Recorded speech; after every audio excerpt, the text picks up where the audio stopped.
Hi, this is Scott Garibay, and today we're going to talk about We're going to talk about one Dungeons and Dragons, one D&D, and we're going to talk about fear. All right, so Dungeons and Dragons is so in my humble opinion, Dungeons and Dragons created this new type of narrative that's grounded in DANTS. It's dense. There are 5 people around a table. You can bump that number up or down, but people are literally physically dense at a table, and there's just a lot of intellectual activity happening. There's dense intellectual activity from a dense proximity of people who are not dense. They're incredibly intelligent, but there's a density to it, right? The narratives in Dungeons and Dragons are incredibly accelerated, right? Dungeons and Dragons can be used to whip through this 3A life cycle of abstraction. I have this abstract idea. I've modeled it. I take action in the game, and then I assert. Did it work? Did my concept turn into reality? And did it work? Like concept, reality, did it work? We can run through this cycle in Dungeons and Dragons, and so Dungeons and Dragons can be this incredible learning model, right? And then there's this narrative trilateral sourcing. Unlike any other narrative engine ever created by humanity, we have the artist, the dungeon master, the experiencer, the Dungeons and Dragons player. But the experiencer, it's not like a play, right? You can't in a play you can't shout out and go, "Hey, they're not for you. That person's not going to Philadelphia. They're going to New York next." You can't yell that out. You can't change the structure, change the future in a play you watch. You're trapped. You just have to absorb what the artist puts in front. But not in Dungeons and Dragons. The artist, the dungeon master, sets a non-player character down, and your player character can change literally everything about that world in a moment, right? And then both the experiencer and the artist, the dungeon master and the Dungeons and Dragons player, are bound by fate and are interrupted by math rocks, by dice, by fate itself. There's no narrative engine in the history of humanity that delivers more powerful, more valuable stories than Dungeons and Dragons.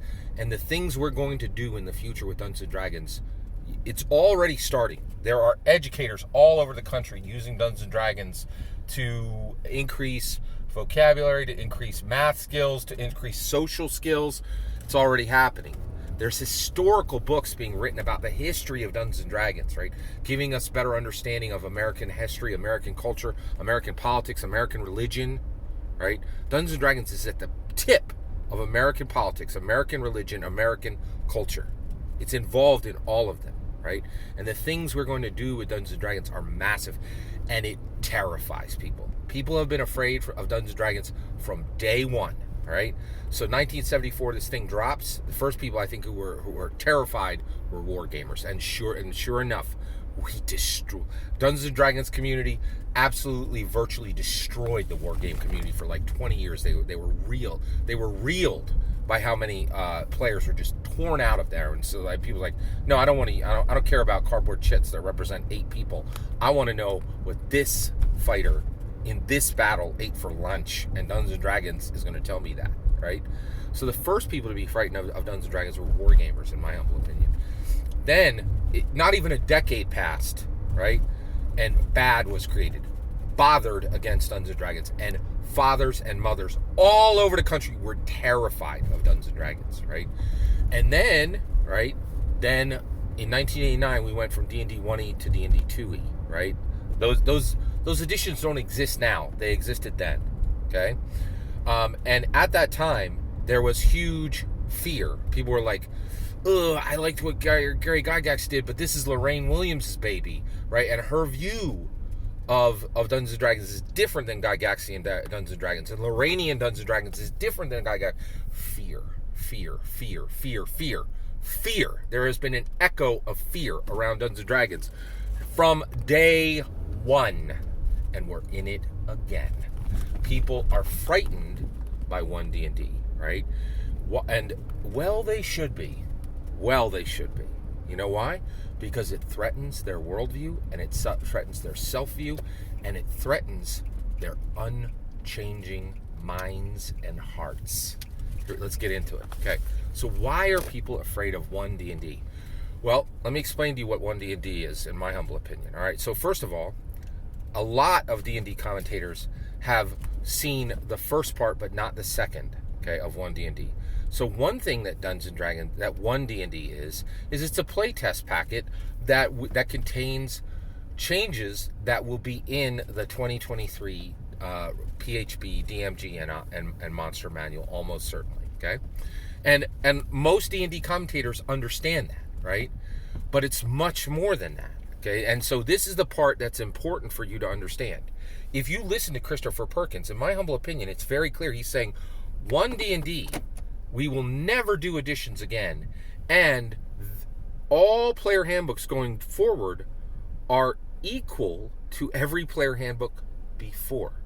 There is no player handbook, there is no DMG, there is no monster manual that will ever be printed that is more or less valuable or more or less useful than every other player handbook that's ever been printed. And the reason why is there aren't 5 different PHBs. There aren't, and then in 2023, there won't be 6 different PHBs. There's just the one PHB, which has been printed throughout history with changes, and all that's coming is the player's handbook is changing again this year, and it could change a month after that, and it could change a year after that, or it could change 3 years after that. It's still the same player's handbook that we had in 1978. It's still the same, right? It has changes, right? But basically, I'm Scott Garibay. This is my hair. If I shave my hair off, I'm still Scott Garibay. Okay? A revision doesn't change the whole, right? And so if you understand the words, one, D&D, it is terrifying to most dungeon masters. And the reason why is if every player's handbook and every DMG and every monster manual is of equal value, and backwards compatibility is across all of Dungeons & Dragons, which is exactly what one, if there's one Dungeons & Dragons, it means that nothing is left behind. And you could see this. They're going back. They're getting every old setting, right? Like Planescape. There's no reason to get Planescape. It's completely there in Radiant Citadel. They're like, everything, we're going to take everything and bring it forward. Nothing gets left behind. No book left behind, right? So every PHB, every DMG, every monster manual is of equal value. And from this right now, one D&D. So if you're a scrub dungeon master, you're like, I'm going to wait for the play test to be done and then I'll play one D&D. Or you're a Skylord dungeon master. You reign the sky riding on the dragon that is your power of dungeon master. And you're like, I don't need to wait for the playtest to be done. Chris Perkins already declared we're there. One Dungeons and Dragons. Every player, every PHB, every DMG, every monster manual is of equal value. The backwards compatibility starts today. And I can right now embrace one Dungeons and Dragons, and I choose the PA as a dungeon master. I choose the dungeon master guide I'm going to use, and I let every player at the table choose the PHB and the DMG they want. And it can be from 1974 to right now. That's one Dungeons and Dragons. Every book valuable, every book welcome. That's one Dungeons and Dragons. And it is terrifying, right? Because to scrub dungeon masters, because they're like, I can't handle it, the complexity is too high. I can handle it, and you can handle it. We don't need to be afraid, right? We can jump right in. We can claim, right? You go to Dungeons & Dragons Beyond. You go to D&D Beyond. You know what you do? You claim it. You claim it. You claim it. You take it. It's mine now, right? Doesn't cost anything. You just say, I'm claiming it. I'm claiming one D&D. I run one D&D right now. It's already in my game. I already reached out to every player. You guys are no longer bound to the book that was previously referred as 5th edition. You know, Perkinian Dungeons and Dragons. You can play Gygaxian Dungeons and Dragons. You could play Lorrainian Dungeons and Dragons. You could play Dancian Dungeons and Dragons. You can play Heinsoonian Dungeons and Dragons. You could play Perkinian Dungeons and Dragons. Bring it. Whatever you want. I'm not binding you to one player's handbook and one dungeon master guide and one monster manual, because I am fearless. I know the power of the dungeon master is a dragon. We reap the sky, right? My Dungeons and Dragons doesn't need, one Dungeons and Dragons is no place for fear. Get there. Every book is valuable. Christopher Perkins declared it. We are in 1 D&D now. We don't wait. It's not a product. It is a claimed view. 1 D&D is all D&D is equal. And the reason you are seeing a ton of fear on where you're seeing, I've already seen it. This is one YouTuber's like, cut the BS, Watsy. It's just 6E. And he's like, I'm so terrified that if I accept that if I can no longer sharpen my axe of being ready to be a D&D 6E fighting against a D&D 6E DM fighting against a D&D 5E DM, if I can't sharpen my Edition War tools every day and fight like crazy over meaningless nonsense, who am I? Yeah, you're right. You're nothing, right? Like, if you can't let go of the Dungeons and Dragons Edition War, you're nothing. Claim it. Make your Dungeons and Dragons a space of power, a space of fearless acceptance of every book. Christopher Perkins called it to us.